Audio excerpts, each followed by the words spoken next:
Good day, I'm Lorraine Mendez and this is your JIS News for Tuesday, November 6. The Ministry of Agriculture is making over 2,400 acres of farmland available to approximately 900 small farmers. Preparation of the land at Holland Estate in St. Elizabeth will begin in June 2019 after the final cane crop is reaped. Minister without portfolio J.C. Hutchinson made the announcement while addressing farmers at an Irish potato sensitization meeting last Thursday. Those persons who are interested in 1 acre, some might be interested in 3 acres, some interested in 5 acres, but nobody is going to get more than 25 acres. Maximum, because it is going to be in the hands of the small farmers. Minister Hutchinson is urging interested farmers to submit their applications to the Agro-Investment Corporation by November 10. Justice Minister Delroy Chuck says expansion of the Court of Appeal in downtown Kingston will be completed by the end of November 2018. Minister Chuck says the expansion will allow for the appointment of more judges. From our end, we are going to provide all the necessary resources so that all the courts are attractive, all the courts are technologically savvy, so that in all the courts we will have the technology so that if you can't attend court and the Chief Justice approves, it will be live streamed to your smartphone. In April, the minister signed an $846 million contract to add 3 new courtrooms, 13 judges' chambers and 2 lounges to the Court of Appeal. Minister Chuck was speaking at a Justice of the Peace training seminar on Saturday.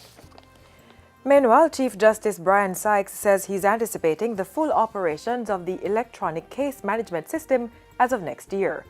Justice Sykes says this is part of a larger mandate of delivering important legal services to all Jamaicans and ensuring the efficient use of resources within the justice system. He too was speaking at Saturday's training seminar for Justices of the Peace. Gradually now, we should have more reliable record keeping, files easily accessible. The judges will be able to have remote access. 35 new Geographic Information System GIS specialists have been trained to work as mentors in the GIS Schools Education Program GISEP. Under the program, secondary school students are educated on the uses and functions of GIS, as well as to gain a better understanding of geography and other subjects. Senior GIS Manager and Trainer at the National Spatial Data Management Division, Simone Lloyd, said her office is partnering with several tertiary institutions across the island to get more students and teachers to be part of the program. With these professionals, we're assigning them to various secondary schools throughout the island. They'll be going out to these schools and they'll be engaging with the geography head of departments, with the geography teachers, and they'll be partnering with them to help with geography clubs, environmental clubs, and actually having GIS-based activities with them. Ms. Lloyd was addressing a recent JIS think tank on November 2. The Senate on Friday supported a motion for a name change of the municipality of Portmore. The votes went in favor of the change to Portmore City Municipality. Senator Kamina Johnson-Smith led the debate on the Local Governance Municipality of Portmore Change of Name Order 2018 in the Upper House to rename the local authority. Portmore already exists as a municipality and as a city municipality under Section 5, Subsection 3A of the Local Governance Act.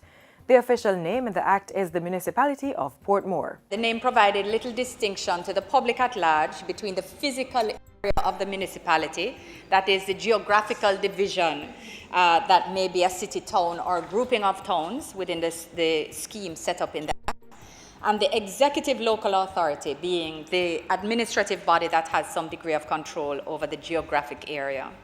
And this was reportedly creating challenges for the administrative employees as well as the elected representatives in communicating with stakeholders to do business, provide services, and marketing the local authority as an identifiable organ of development.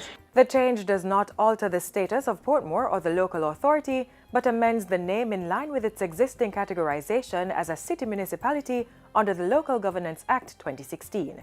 The Municipality Corporation requested the name change following consultations in June. This was supported in Parliament on June 5.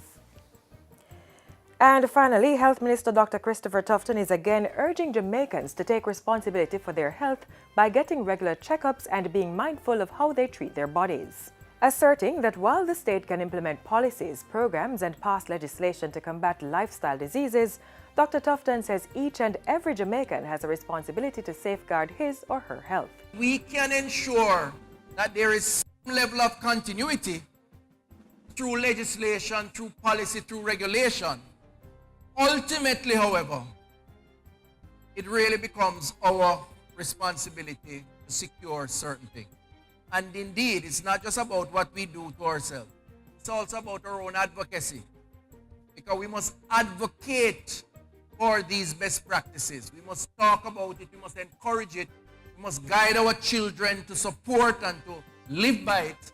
Because in doing that, we're creating an environment that's going to be healthier and by extension more productive and happier. The minister was responding to questions posed at a Take Responsibility Tour town hall in Oteria, St. Anne recently. The island-wide tour involves the Health Ministry, regional health authorities, and a number of stakeholders having frank discussions around public health and wellness. And that's it for JIS News Today. I'm Lorraine Mendez. Thanks for watching.